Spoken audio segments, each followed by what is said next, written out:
All right, the journey back for another episode, joined today by Steve Bowen. First of all, thanks for your time.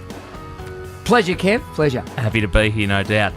And as we sort of discover some local legends, if you will, we just sort of start, I guess, with some of your heritage to the area, Steve. So for many years now, you've been known as Steve Bowen, the entertainer. You've had a bit of radio. You've been Citizen of the Year. You've done all sorts of different things, but predominantly for, I guess, your bright coloured suits and your curly hair.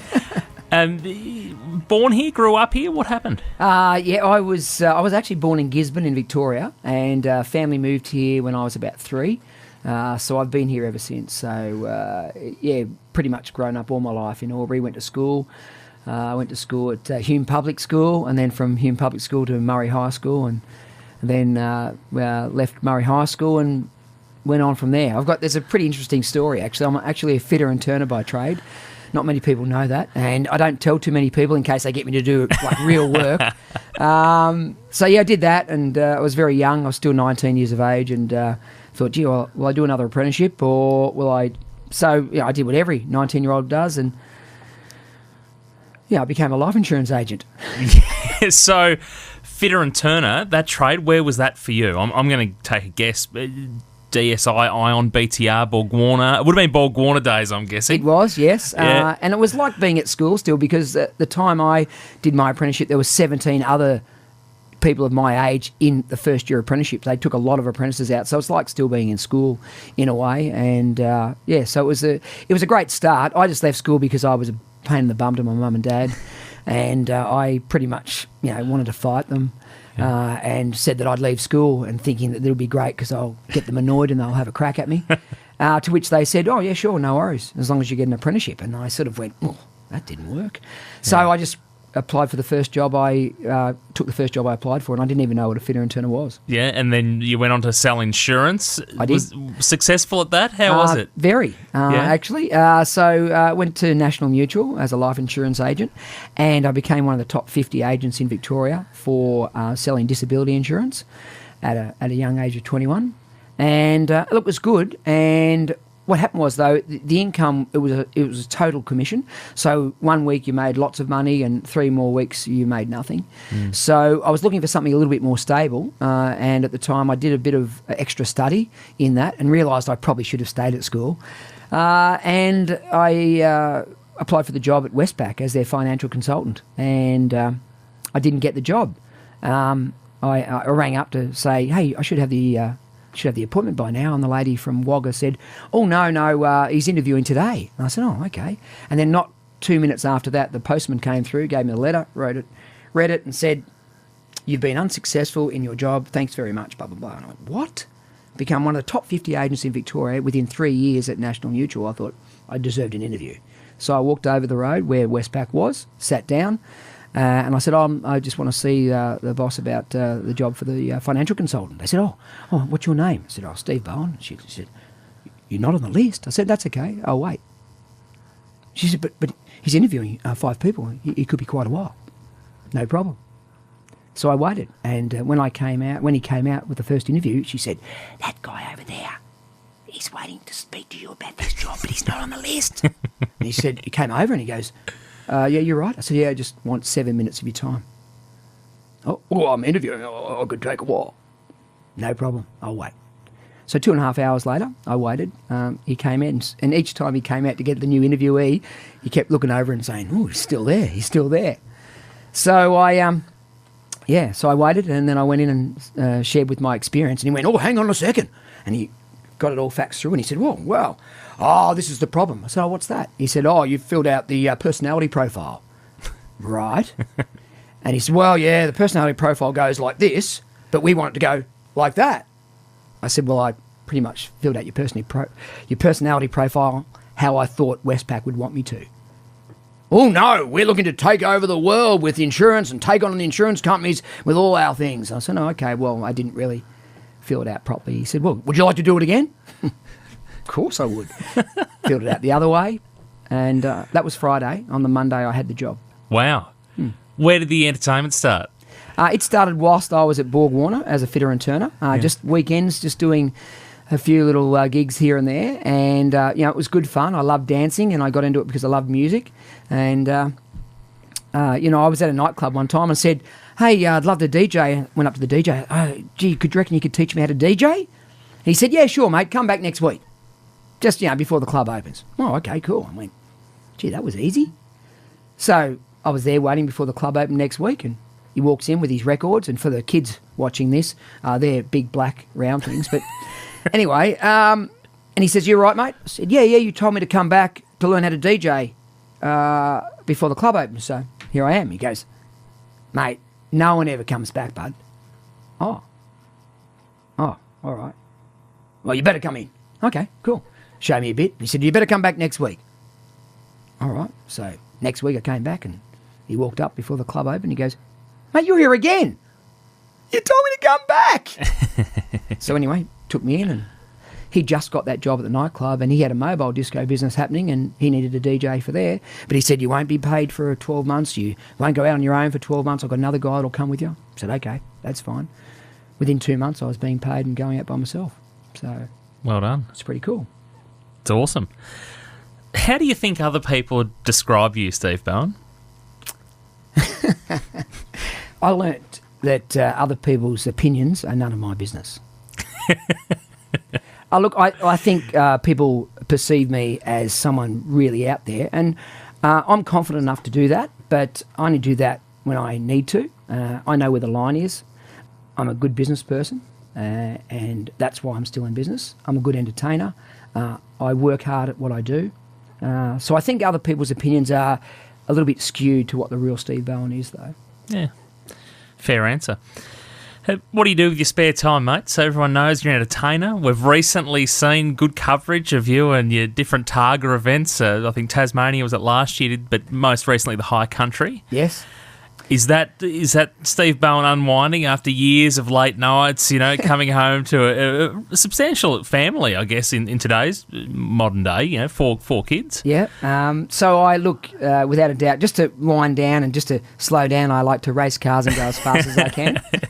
So I've been racing cars for about 10 years now. I had a classic car, and what happened was I had the opportunity to drive it around Winton Raceway one time, and drove a classic car around there, and went flat out and loved it and thought, gee, this is good. I won't break my my classic car, so I bought a race car and started from there. So and because everything that I do, I'm all in. I play poker, I'm all in.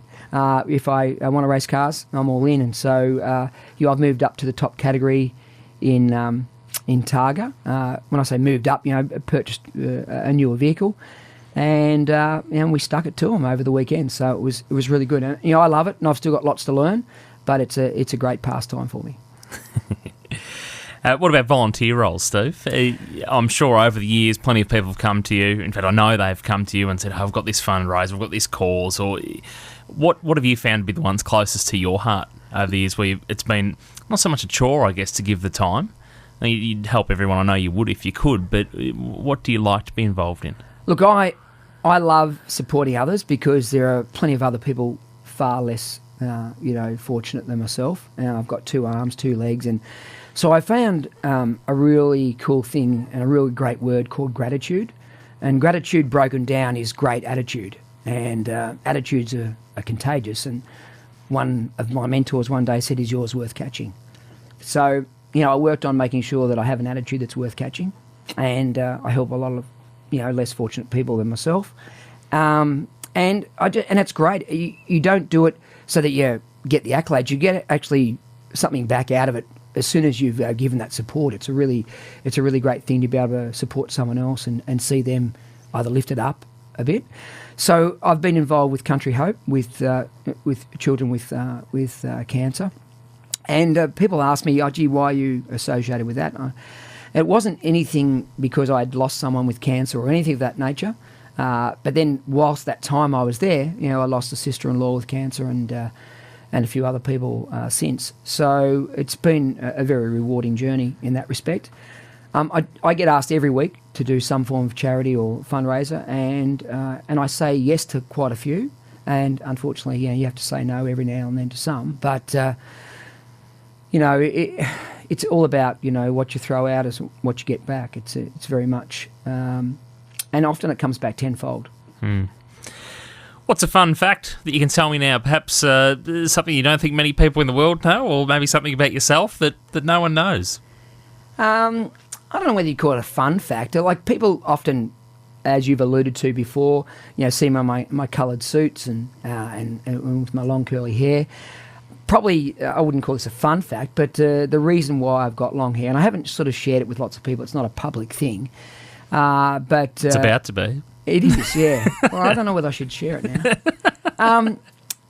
My mum died when I was in my mid 20s, and my mum had curly hair, so I've grown my hair ever since my mum died. Fantastic. So it's a little tribute to her. Good on you, mate. And that's something that I've known you for many years, Steve, and I didn't know that until now. So thanks for sharing. And also, like a part of the branding, I wanted to see whether, if I had long hair, whether I could still be respected, whether I could still do anything that anyone else did. And it's all about, it's all about image. And so it's become part of my branding, unconsciously, for want of a better word, but obviously consciously now. So, the day that I decide to cut my hair off, I'll do it to make sure that we raise lots of money for a charity. And it's a statement. What do you consider to be your biggest achievement in life so far? Business, personal, whatever it is. What do you find you can look back at so far and go, geez, glad that happened, or I managed to be part of that? Oh, look, there's so many things, Kev. I don't know whether there's one major thing that really stands out for me. I think becoming a dad, becoming a father, is pretty awesome. And look, and having the success in the business that I've been able to have in my own hometown has been a really great blessing. And helping other charities, winning Citizen of the Year, because it's not something that you do things for so that you can win. Someone put in an application on my behalf, and then all of a sudden away she goes. So just to have that recognition and to say hi to, I love saying hi to people, whether they're I do a lot of work with the special needs community, and I love it. I've probably got more special needs than anyone. So, and I say that lovingly. I've got a special needs 26-year-old with autism at home. So that's helped me also communicate better. It's helped me understand about people who are less fortunate. So, it's a really great grounding, and I've learned a lot from him and from that situation.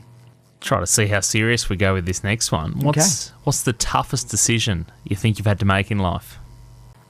I think toughest decision has been to be honest with people. I think being honest with people initially is tough, but it's the best thing to do, I've found. So to be honest with people, either share with them why you think they could improve, to share with them why you think this is great. I don't know whether I'd call that tough, but it's definitely worked for me, and it's definitely something that you don't have to look behind your shoulders all the time about. So it's pretty cool. Good one. Now, I know you're a very positive man, but what do you think's potentially one of the worst things that's happened in your life? Pretty easily, probably my mum passing away. Yeah.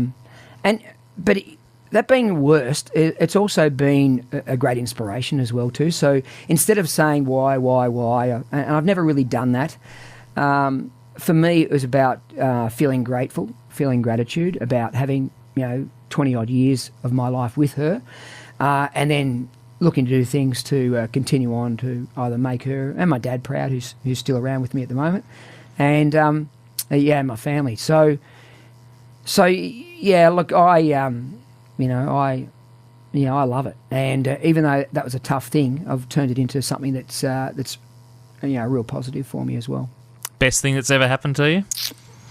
It hasn't happened yet. Hopefully it hasn't happened yet. Hopefully there's still much better things to come. Yeah, fair enough. So if you could be anywhere in the world tomorrow, now I know you've got a busy diary. You know where you're going to be 2 years from now, sometimes more. Yeah. If you could be anywhere in the world tomorrow, finances, income, all those things, don't have to worry, where would you put yourself? And I guess who would be with you? For me, look, I'd probably just still be doing what I'm doing. I really would. It's very rare that you get something that you love doing. And, I love entertaining. I love making other people happy and being part of their special moments. And it's not until someone in the street says, "Hey, you're at my grad." I say, "Oh, yeah, sure. What, year 12? They say, "No, year 6. I say, "Oh, how old are you?" And they say, "Oh, 45. Oh, okay, cool.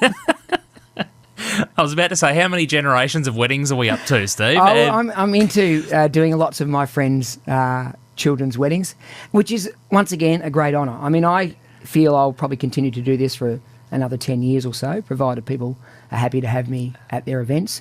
But I really love, I've got more into the planning and the atmosphere and helping coach people with their day, especially from a wedding point of view, as opposed to just playing music and just emceeing. It's very much a holistic approach.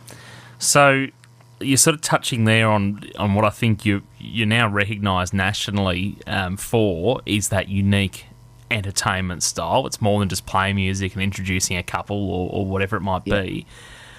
When did that light bulb moment happen? At what point? You obviously started, you said, sort of nightclubs and a couple of mobile discos. Yep. At what point did you realise that, one, you could offer more than that, two, your team could offer more than that? When was that light bulb moment?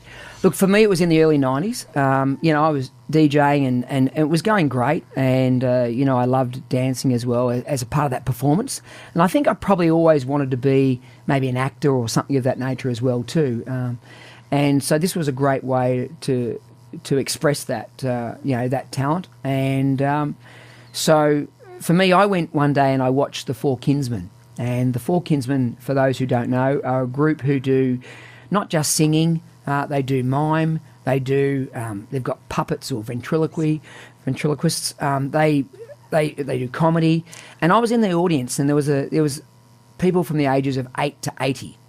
And I was watching the audience and just seeing how enthralled everyone was. And I thought, wow, that would be great to be able to cross those levels, because like last night I did a school disco. Tonight, for year 6, tonight I'm doing a year 12 grad. And then next week I'll be doing a wedding, and the week after a corporate event at the Gold Coast.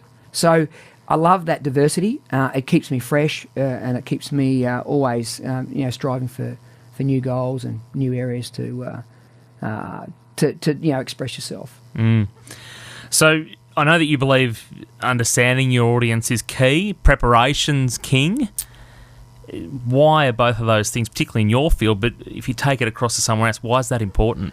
Well, as you said before, I've been fortunate enough to be the chairman or the chairperson of the National DJ Association of Australasia, and so therefore internationally we've connected with some other organisations in Canada and UK and also some other US.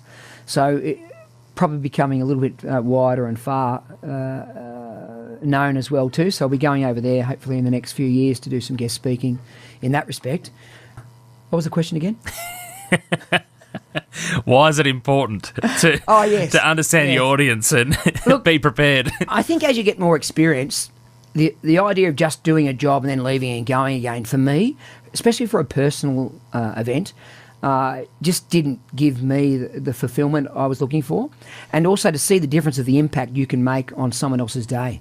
So for me, without a doubt, is to get to know a couple, for example, for their wedding, or for a particular event, do a little bit of research on that, find out and dive into their lives a little bit more, and then you understand their thought patterns, their dreams, their aspirations, and then you can help that outcome as well too. So, and also still throwing in a few surprises, and surprises that, my logo is serious fun, and people don't think I'm serious, but I'm dead set serious about making sure people have an awesome time at their event.